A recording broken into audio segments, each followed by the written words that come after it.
And greetings to you all. I hope my volume is fine. I've just been testing the mic and I've had issues with it in the past, so I'm speaking nice and loud so everybody can hear. Today, I would like to delve back into an investment I made a number of months ago. That's Evolution Energy Minerals, EV1 ticker code. It's on the ASX, this one. A company that's mining or is planning to mine graphite. It has a DFS that's been completed. It has a binding offtake with one of the largest anode manufacturers in the world, BTR, and it's now in a stage where the next step really is to move into the final investment decision.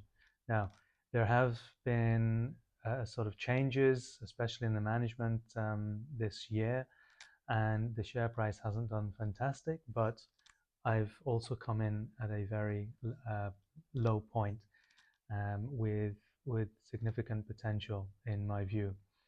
So I'm keen to get feedback from yourselves on this one. I think what I try to do is invest early in companies that have good long-term prospects. My aim is to hold those companies 3 to 5 years and look at making gains, you know, of 5x or 10x if possible, because that's how one can really move the needle on generating wealth and expanding your portfolio, especially if you're coming in from a very moderate base. So just quickly recapping again, graphite. Now, why graphite? I think it's self-explanatory that in all of the battery technologies, the component of graphite in the battery is at least 50%. So as general battery demand increases globally, so will demand for graphite. And although we know that China is dominant, other jurisdictions are trying to diversify, but nevertheless, it still looks a good setup to me based on what I explained earlier on, because the Chinese EV industry and energy storage industry is galloping ahead, both in China and outside China.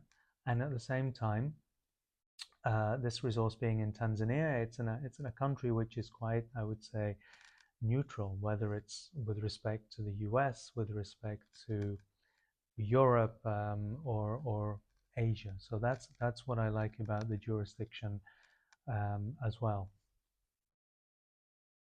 Just to remind you again, it's a relatively, in my view, a relatively moderate capex, modest, say capex requirement in relation to the NPV. And so again, at this level, it looks to me that there's very high potential. But as you know, with these smaller companies, early stage, mid stage companies, the risk is higher, and hence you expect the reward to be higher as well. But that's a $338 million NPV. So in terms of progress, the next stage is to wrap up, to make that final investment decision and wrap up the project finance, and that's what the company is focused on now. These things always take longer than expected, but it's good that the company is continuing to keep the market up to date. I mean, it has a pretty good social media outlet now, and I appreciate that.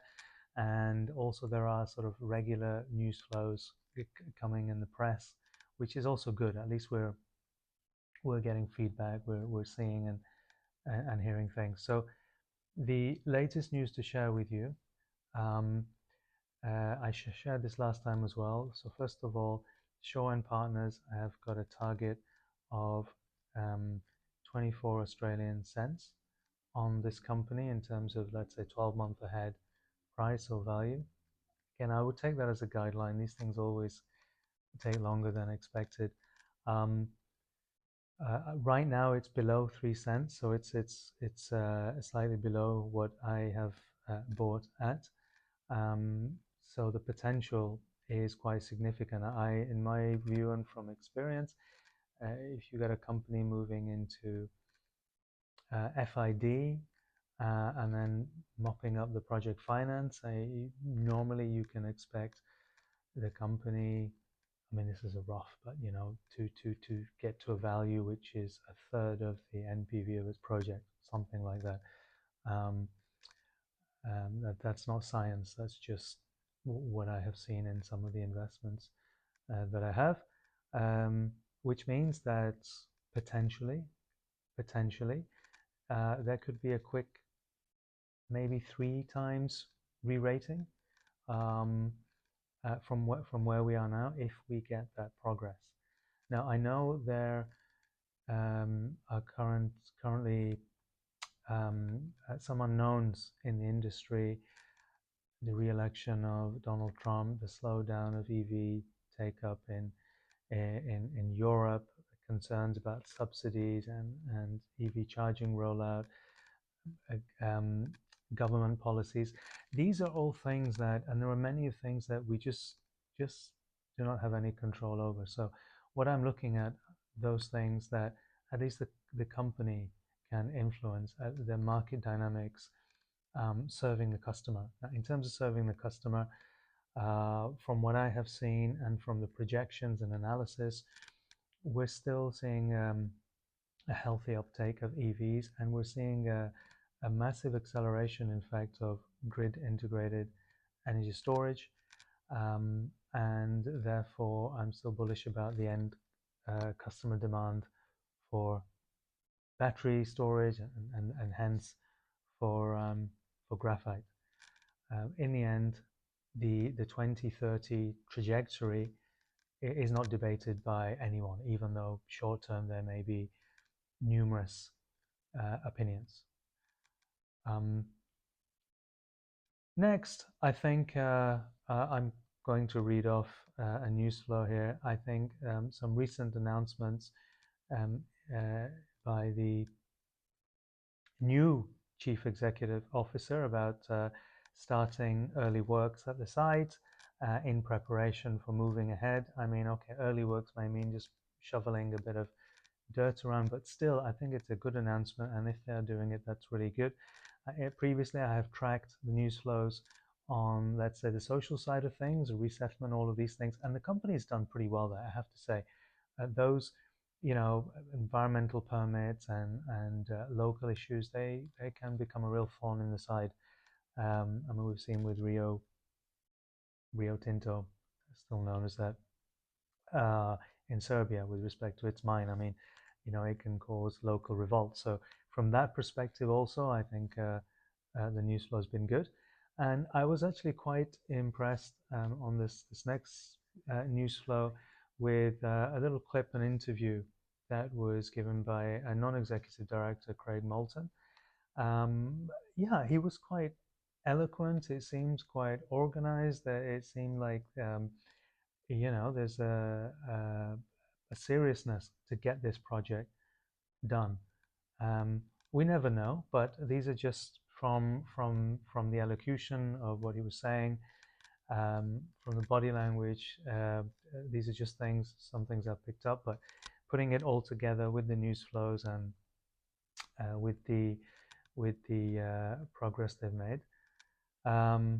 Positive signals, but again, I would do your own research. I would be very careful. These small companies are high risk and lots of unknowns that we cannot control. But in theory, if things go ahead, I mean, the upside is quite significant. And that's all I have for you for today. Please take a look. I would really appreciate feedback. With all of these companies, it can be tough on finances short term. At times, they may need to do additional cap raises, but I think the partnership with BTR and part ownership, the fact that they're past the DFS, they're looking at optimizations, they're talking about and wanting to push towards FID and wrap up project finance. They have a new CEO on board, So I think the stage is set, and if things move into place, the upside is there. All right, thank you very much.